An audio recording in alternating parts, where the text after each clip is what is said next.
Hello and welcome to Minor Rex. I'm Charlie and I'm speaking today with Jami and Joel about The Water Dancer, the debut novel by Ta-Nehisi Coates, who has previously written nonfiction primarily for magazines like The Atlantic and Time. He had a best-selling memoir come out a few years ago called Between the World and Me, and he was also the author of The Black Panther and the Crew, which we actually talked about in episode 39 of this podcast, a series of comics for Marvel. But The Water Dancer is his first foray into long-form fiction. The Water Dancer is a book that looks at slavery, racism, family, inherited trauma, a lot of very important but also very controversial topics. So with that in mind, here at the start, it might be necessary to state a couple of qualifications. First of all, any views and opinions that we state here are our own and not those necessarily of the Des Plaines Public Library. And second of all, just an acknowledgement that while this book does have a lot to say about African-American issues, we here on the panel are not black. Jami, you're a Japanese Taiwanese American, and Joel, you and I we're white dudes.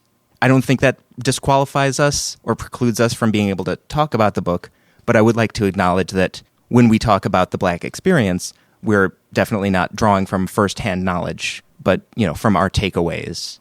I'll just give a brief little summary. The Water Dancer is set in Virginia before the Civil War. It follows Hiram Walker, who was born into slavery on a tobacco plantation to a white landowning father and a black slave mother. And it's clear early on in the book that he is in possession of some supernatural abilities. He's able to recall people and events with vivid and photographic detail, with the crucial exception of his mother, who was sold when Hiram was a young boy. And it's implied that this event was so traumatic that he's blocked out all firsthand memories of her. But after a near-death experience, he begins to realize that his powers are much more wide-ranging than just the photographic memory. And that's all I'll say here at the top, because I'm going to try and stay away from egregious spoilers. But what did you all think of The Water Dancer? I guess first, how did you all experience it? Did you read it as a book? Did you read it as an ebook? Did you listen to it as an audiobook? My experience listening to the audiobook was really different than my experience reading it on the page. So, Joel, did you agree with that? I would love to get to the bottom of that. Charlie listened to it too and read it as well. And I've been reading it, but I listened to it originally. So part of what the difference is that with the words on the page, they're great, but you really notice with the narration of the audiobook, Joe Morton's narration is compelling and it's urgent and it keeps you moving and it kind of adds like an energy and attention to the words already, and the words themselves are fantastic. The vocabulary, the way it's spoken, it's in a very own voice, mechanism, but Joe Morton's voice within the own voice really magnifies that, and it really places you into the middle of things to an extraordinary degree that I did not get when I was just reading the book. The book itself is great, but Morton's contribution really kind of added a whole another layer to it. And I would encourage people to listen to the audiobook. Numbers are showing where digital downloads of books to be listened to are increasing a lot. The trend is to start listening to more books instead of reading them. And that kind of fits into people's lifestyles a little bit better for, getting around and doing stuff while you're listening. This book is a perfect example of, I think, the audiobook being much better of an experience than just reading the book. Definitely, there's a little bit of a disconnect when you're reading historical dialogue, just because writing down a Southern accent or like a patois, it feels sort of unnatural. But when you hear someone who's a gifted voice actor who can make those accents come alive, then it feels more natural. And there are also the elements of singing, which was critical to the enslaved people's experience and to the tasked experience. And listening to Joe Morton give voice to those songs, it was great. Especially since I think one of the biggest ideas in the book is this idea of like your stories and your memories being passed down orally as being part of this oral tradition. And I think that's something that's really powerful in being able to hear it, kind of following in that tradition, the way that it would have been then versus like reading it on the page as well. So, we've all heard those audiobooks where it's kind of like the narrator takes away from the book where you're like, oh, I probably would have liked this more if I was reading it on the page. But this one, it was just so much richer, like a performance in the way that it brought so much extra to the table, like you both were saying. And we have it on overdrive, so I would recommend that you can put it on your waiting list and listen to it because it was really rewarding. Yeah, it's maybe a more immersive experience. Mm-hmm. And it touches, as you're alluding to, Jami, it touches a hardwired piece of us that's hardwired to listen to stories through oral tradition. And it's something that has never left us, even though, the invention of the printing press and whatnot. If someone's telling a story or reading a story, I think a lot of us would prefer to listen to it. Mm-hmm. I sort of did all of the above because I was reading it on my phone when I was commuting, when I'm on the train, when I'm sitting at home in my living room, I was reading the book. When I was walking around the town wearing my mask, I had the earbuds in, I was listening to the audiobook, so I was just powering through it section by section in all different formats. And yeah, I definitely think that there's something that the audiobook has that just text on a page doesn't quite convey.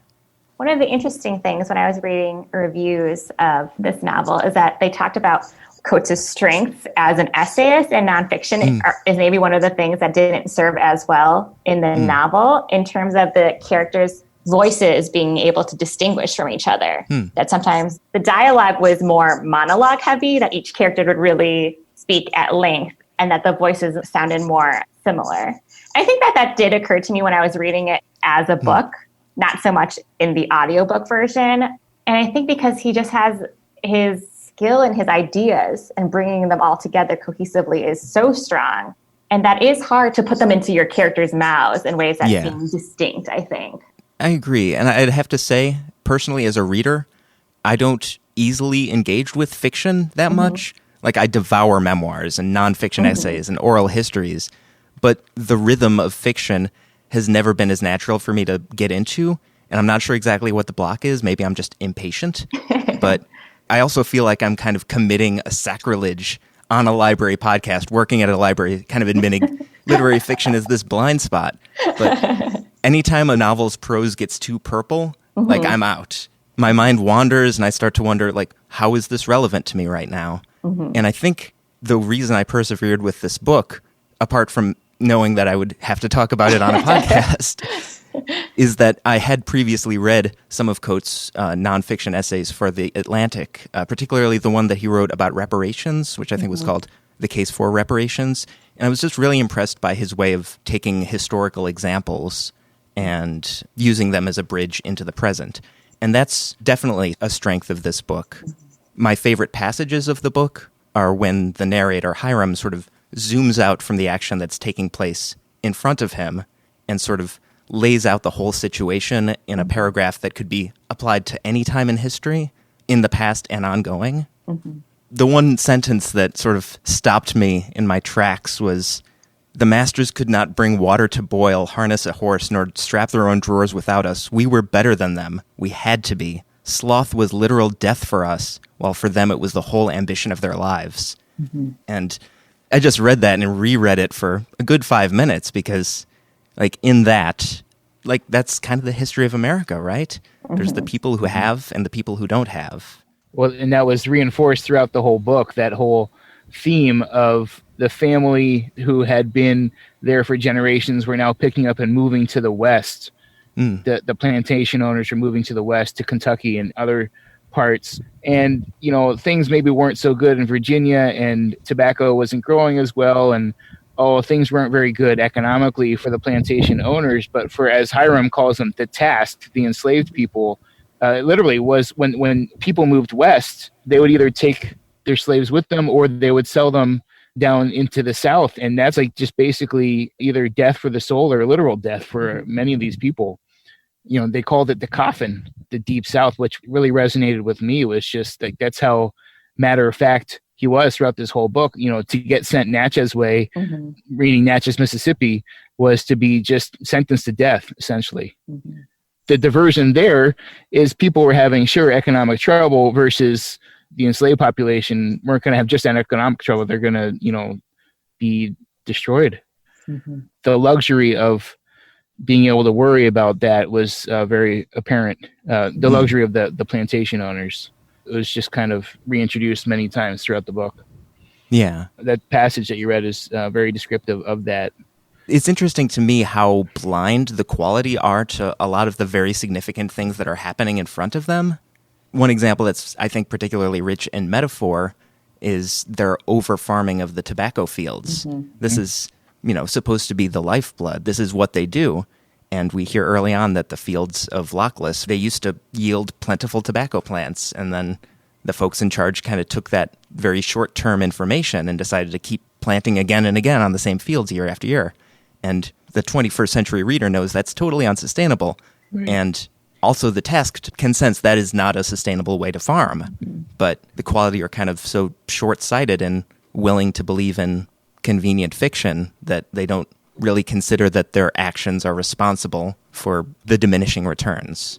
Those kind of things are the things where it's like, oh, all of these themes and ideas are so resonant now today. Like, oh, we are still doing those things of stripping our natural world of all of our resources, knowing what we're doing and still not being able to like stop it in a structural way. And, especially with all the things going on now with protests and George Floyd, like all of these themes are so relevant. And I think one of the major themes is this idea of memory and memory loss because of trauma and how collective memory is powerful. Like it can literally power things in this book. And I think even just for me about how much stuff I forget, like that I learned about slavery in high school, and in elementary school, but how it's so abstract in certain ways. When reading this, I'm like, oh my gosh, like this woman's, all her kids were ripped from her and stuff. And, that happened all the time. And even now there's so many ramifications of families being separated today. But it just strikes me again about how it takes fiction. It has to take someone like creating a story of like that for it to be able to hit me in different ways than reading these facts and these tables, even though it happened to so many people in their real lives. And that maybe is like the gift of fiction, like the gift of this form of being able to bring life to those things. And also sometimes our failure as people in understanding that history, like having it impact us on that personal level versus just a historical fact level. Yeah, there's a huge difference between reading history on a plaque or in a textbook and then sitting in a room and discovering what that meant to individual people and how they felt and saw things and stuff like that. Mm-hmm. Yeah, I listened to an interview with Ta-Nehisi Coates just after the release of the book, and he said a couple really interesting things, that a lot of books about the Civil War and the antebellum South had this eat your vegetables quality to them. Like it was very dry and academic and serious because obviously it's a serious topic, but it was kind of bloodless. And he also said he wanted to take away the sepia photograph feeling of them. Mm-hmm. I think that that's definitely one of the things that this book has on just a straight history. Mm-hmm. It eventually is, it's just a real life adventure story. There are thrills, there's romance, there's obviously serious life or death consequences, but it's still an exciting read. Yes. It's like a whole meal. It's not like an eat your vegetables kind of thing. Yeah, definitely. I remember seeing an interview of him talking about this book, and a lot of this book is based on, a lot of his research was actually in reading a lot of memoirs. Yeah. Going back all the way to 1619, a lot of enslaved people's memoirs, and that kind of helped him channel the voice in this book. It doesn't necessarily sound like someone of today speaking in their dialogue or describing scenes and so forth, but he was really just trying to channel that voice that he kept on encountering, the voice of yore, maybe of before. He's trying to bridge it into our world today and showing the relevance of that as well. I thought that was a really interesting, component of that. Yeah, because you can tell how deeply researched it is, like all these specific facts and points, that there's just a wealth of knowledge.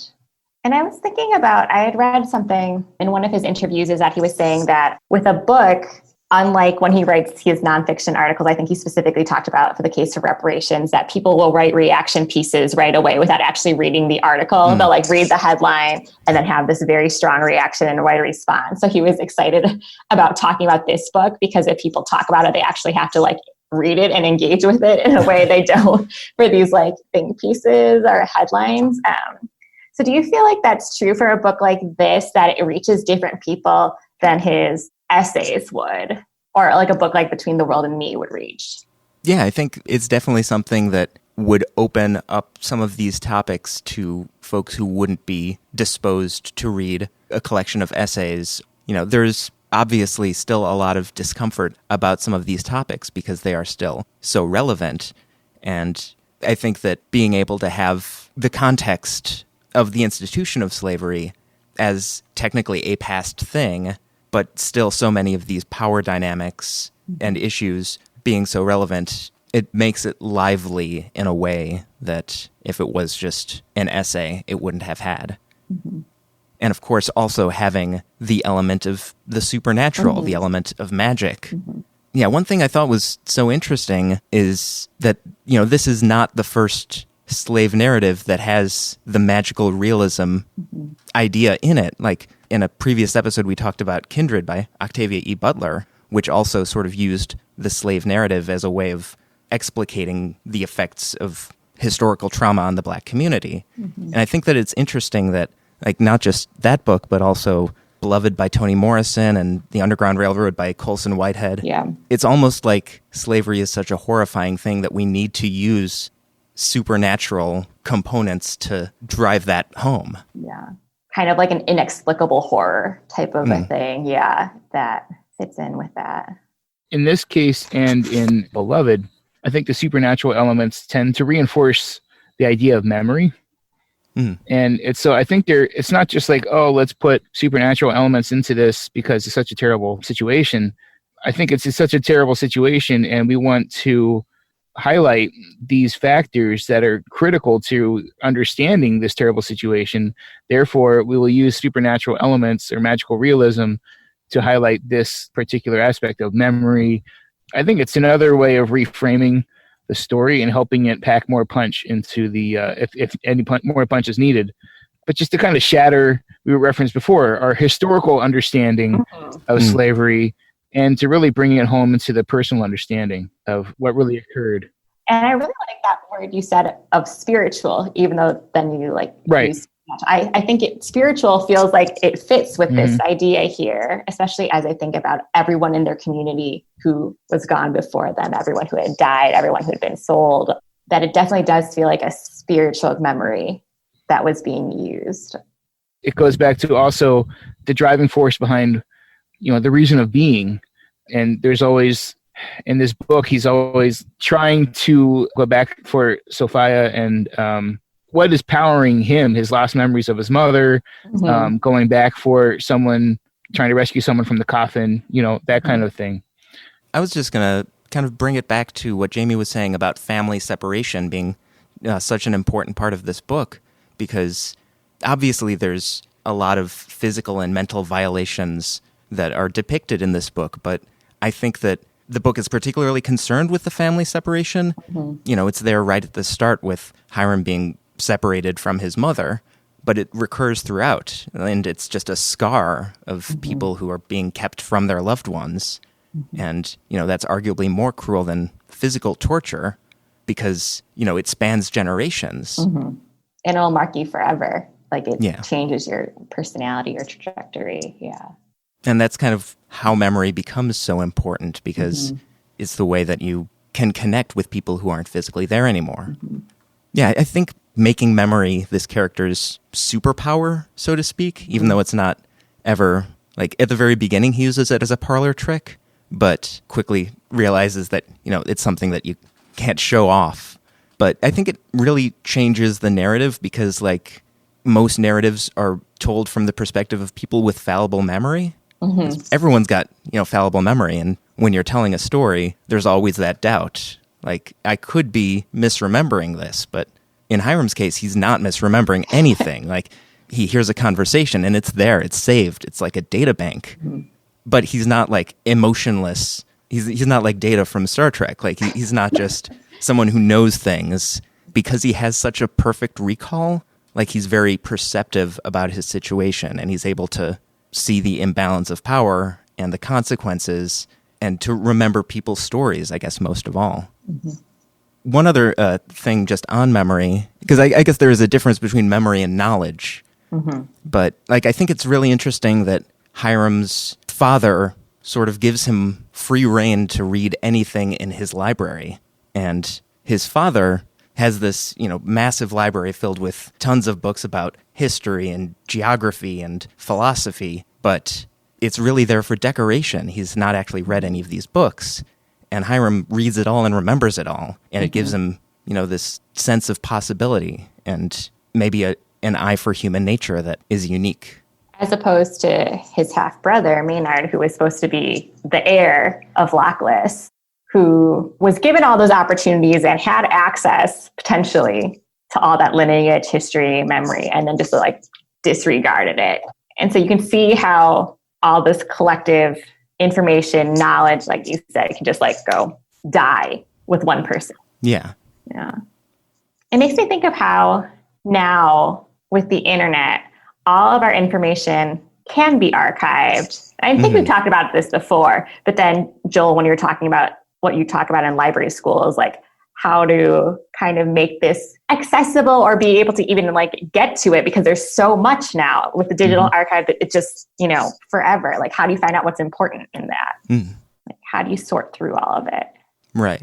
And especially now, how can you tell the authentic information from something that's put out there in bad faith? Yeah. Much of this book could have happened anywhere in that time frame. One of the things we've learned about recently, as you mentioned, Jamie, I'm going to library school, but you're talking about historical fiction versus period fiction. And the difference of period fiction is just, it's in another time, another place. Historical fiction is centered around a certain event or a certain character. And for a lot of this book, this could have been period fiction, but there is I don't want to say a guest appearance, but I would say a star appearance of a historical figure in this book by the name of Moses. And I would just like to discuss, did they even mention who Moses really is? Did he mention in the book? I'm not... I think they were given a first name and then later you see a last name and then you can put it together kind of figure it out in a pretty concrete way, because it is a prominent historical figure from that time that I think it's pretty clear. But it's interesting to see how Coates transformed that person into the more, I guess, mystical version that we get in this book. And also hope it reinforces our understanding of, I think a lot of this book is bridging reality. Even though it's fiction, it really casts, it feels real. It has a verisimilitude of the situation, and it really helps bridge the gap between our understanding and the reality. And part of this, discussing the Moses character, really helps someone that we've heard about, one of the more famous characters. But you're right, it's such a fresh new way of looking, and what this character must have seemed like to the people that encountered them. Or just people as symbol, or when you need someone or a story to latch onto, because that's all that you can have, that you need to have something to believe in, that this is someone to believe in. And I think that the book pushes that a little bit further in really interesting ways. But I think it's along the same line of our stories get this kind of mystical aspect to them when they're repeated over and over again, especially when you are having people in such different structures of power and access and ability and stuff like that. I think that's still true now with things like George Floyd. There's a lot of different societal things that are happening beforehand, but then you latch onto one person, one story that really becomes the voice or the character at the forefront of a movement. That there's really this belief in a story that really brings people together. A galvanizing point. Exactly. Yeah. Even though that one story is just representative of the thousands of stories that are similar. But and so I liked in this book how Hiram is kind of this voice for a chorus of voices. Yeah. Well, and also the idea of what he calls conduction, and it's a power that works with water, which kind of magnifies water as a substance of conveyance to freedom. And in a way, I noticed it when, if you read Beloved, there's a chapter discussing Setha's travel north from where she was enslaved in Kentucky, I believe. But there's this huge aspect of the river that needs to be crossed. And in the Water Dancer, it just made so much sense. The emphasis he was placed on water being an integral conduit of moving from being tasked to being free. So I thought that was a great component of this book. What did you think of then the word quality. So they use quality with a capital Q, so it's kind of this name for, which is the high class white people who are usually like the slave owners, as opposed to like the lower class white people, as opposed to the taxed, who are the enslaved people. So I'm not sure. I didn't know if the word quality was a word that had been used, like that was a historical word that came up in his research, or if he just made it up for his book. What do you think of the effect of using that was? I think it was interesting because it takes these concepts that are familiar from a history textbook, but by naming it something different, it kind of forces you to consider it a different perspective. Because like the words can just like kind of blank out in your mind because you hear them so many times, Yeah. Like even the phrase the Underground Railroad is imbued with baggage and kind of preconceptions of what we think we know. And in this book, they only ever call it the Underground. Yeah, not using words like master and slave and using quality and tasked. It just gives you kind of a different way of looking at it. And like it takes that sepia tone away from it and makes it a little bit more full color. Right. It directly places you into another time, another place type of feel. You're right, Charlie. Especially like the word quality, since Hiram and the people saying quality obviously don't believe that is true, that is like quality. It's like, so it kind of has this kind of sardonic or, feel. Almost sarcastic. Yeah, exactly. Right. Going back to the phrase you read earlier, Charlie, we were better. We had to be better. It's also the fact that they're looking at the enslaved situation. Their labor was free. It was stolen from them, and also their knowledge and their a lot of the enslaved experience was you weren't allowed to learn how to read. And that just was a reinforcement of that idea as well. That name quality with a capital Q remind me kind of what Charles Dickens does in his books too, in being more satirical or about when these characters are more ludicrous, or you can see that they have a certain feeling about themselves that is so not aligned with reality. And here it's this entire group of people. Can we hate on the character Maynard for a little bit? Yes. Because I think that he's definitely just one of the most well-written, love-to-hate characters in recent memory. Gotten everything with a silver spoon from the beginning, wasted it all away type of person. Yeah. The thing that I particularly love is a couple of characters in this book, like Hiram will start to say, Maynard had his charms, and they immediately stop him. No. He was the worst. He was the worst.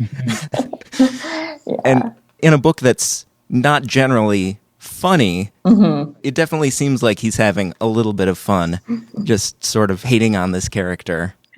But it's also interesting in those cases because like Hiram knows he's the worst, but he can't say it in whatever society he's in at that point. So it's only when like the other person, like the white person, it can be the one to like bridge that gap and say what the truth is. But Hiram can never say that first. Yeah. Having read all three versions as well, like the paper copy, the ebook copy, and the audiobook copy, if you as a reader only choose one, I would really strongly recommend the audiobook version. Agreed. Yeah, there's definitely a forward thrust to it that just takes you with it. Yeah, it's like a river. This whole book, to me, it was a river. It was constantly moving. You were just along for the ride. Scenes would appear as if they were on a riverbank, and then you would pass by and you'd be at the next chapter. It was very well done, the connection of water and everything that happened in this book. I think this topped the bestseller list. It was given the coveted Oprah book recommendation. I think Oprah called it one of the top 5 books she's ever read. So that makes me think, is this going to be a movie at some point? And if so, how disappointing is it going to be in comparison? Because so much of it is his lyrical writing, I think, is one of his strengths as a writer. It's just beautiful sentence structures, beautiful word choices, evoking this atmosphere. And I think that part will not be able to be captured in the same way necessarily. Right. So. Yeah, the tension between Hiram's inner voice and what he puts out to the world is so much a part of the book and a part of the meaning of the book that I don't know how you would convey that on film apart from like a heavy voiceover situation. Yeah. That would disappoint me. Yeah. Like a scene narration, if done well, you could do it, but it would have to be done well. It couldn't be heavy-handed. Yeah. Yeah. Most of the books that I love either are never made into movies, or if they are made into movies and they are disappointments because they're just so strongly internally oriented. Yeah, the books that can be made into movies that would be enjoyable are more less deep. I don't know how to phrase it, but more plot based, more action oriented. Yes. I'm reading a haunted house book right now that is. I'm waiting just minute by minute to see if it will be turned into a movie, because it will be at some point. Yes, that's the kind of book that's being made into movies. These types of books, and I have not seen Beloved, the movie, as compared to, I read the book, but I have not seen the movie, so I don't really have a standing point on this. But I can't imagine that you would get the same feeling walking out of a theater that you would putting down the book of The Water Dancer. Yeah, I agree. So I would actually like to mention, speaking of rivers, he does mention, I'm from Pennsylvania, and he does mention the Schuylkill River in Philadelphia. And a lot of times people have trouble pronouncing it, so I'd like to mention it in the podcast so that they know how to say Schuylkill, the Schuylkill River. I recognize that since when I was in Pennsylvania, I saw that word a lot, and I have never known how to pronounce it. No one said it in front of me, so I really appreciate you bringing that. Yeah, no problem. All right, that's all the time we have for this episode of Minor Rex, but thanks everyone for tuning in. And if you haven't read it yet, we have it here at the library. We've got it, as you mentioned, as an ebook, as an audiobook through Overdrive. So definitely get your hands on it however you can. We recommend the audiobook, but... Yeah, or any of his other nonfiction works, or if you just Google his name, you can come up with a lot of his articles online as well. And his Black Panther and Captain America are available on Hoopla as well. All right, that'll do it for this episode, but thanks for listening, and we'll see you next time.